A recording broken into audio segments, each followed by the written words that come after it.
As I walk through the darkest woods, every step taken forward, I shall want not of candle, for the light is inside me, and my brothers beside me. We are the Snake's Head Militia.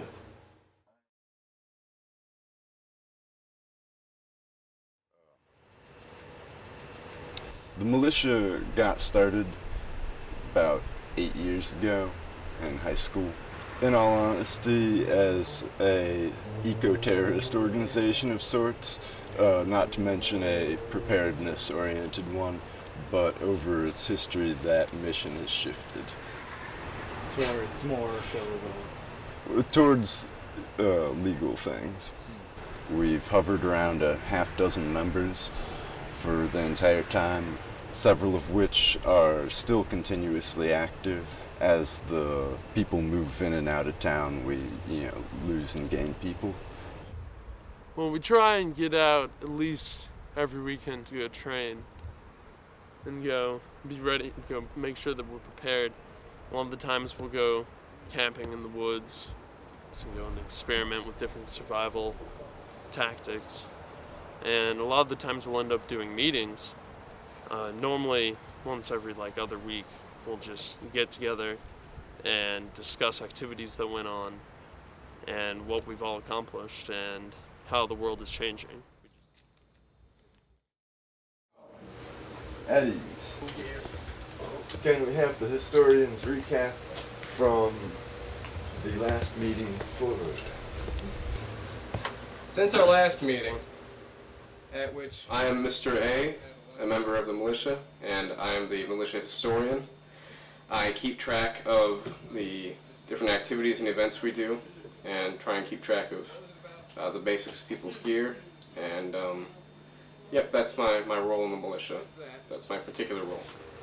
Mr. J, Mr. O, and Mr. T, right? All went out and had them an otter shoot at a family friend's property, which was an epic otter shootout, which ended in man winning, animal losing. The classic. Don't forget the guerrilla training by the Santista rebel. And they also had some guerrilla warfare training by one of them South American rebs from back in the day. Yeah, the guy who trained us was a Santista rebel, a Nicaraguan freedom fighter who was trained with the Soviets. He trained in, I believe, Russia, Cuba. In any case, he shot down an American helicopter, and now he lives in America. He's met the guys that he shot down, and they're on good terms. The guy said that was what real warfare was about, the guerrilla warfare, and I tend to believe him. That was about as gritty as I could imagine. So what did he do with you guys when you were there? He gave us shooting instruction. I found his prone shooting instruction to be most useful. He definitely knew what he was doing. He tried to show me to shoot my pistol sideways, which I could see having some merit, but that was a little bit goofy. Awesome. I'm gonna emulate law enforcement. You're right.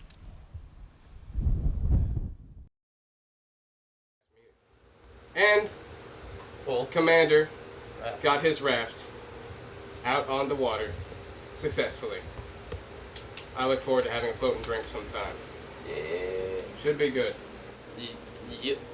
Also, I would like to point out that making a raft is really pretty much free from stuff on campus, and that more rafts should all should make be rafts. made.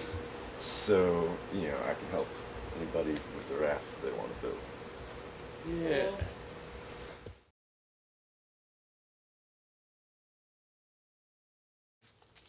So where'd you get the materials to build this? All out of USF dumpsters, with the exception of the strap and nails. trash raft 1.0. He just went and constructed it over the course of several months. And he just collected a piece at a time, and he's just like, oh, this little piece of 2x4 is exactly what I need.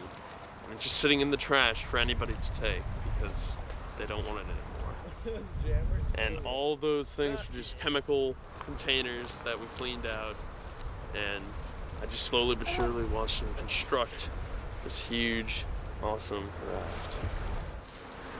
We're just gonna go for raft testing number 2 in open water, and we know it can hold 2 me-sized people sufficiently, so today we'll find out if it can hold 3, and give brooms the test as paddles.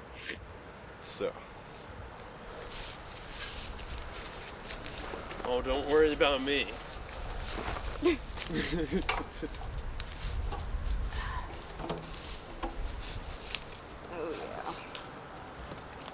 The basis is 10 5-gallon steel chemical drums, and then 2x4s, a little bit of plywood, and some nails, and metal strap. The drums just sit up underneath and are held on by the strap, and then the drums are all sealed up. Think about it, if the zombie apocalypse hits, zombies can't swim. That's basically the heart of matters, they sink. So they just walk across it. You just go to a really deep place with this raft, and you just sit there, and you can't get killed. Run away from anything. Gives you so much more maneuverability. Very few people think to take to the river and escape when the apocalypse hits. And besides that, that's been militia news since the past meeting. Anyway, let's make some new memories here. Indeed. Because, well, I'm commander, came up with the concept. I try and operate things such that it's a democracy. However, there has to be a veto. There has to be a place where the buck eventually stops. And so I just sort of fill in that position and try and run a smooth democracy.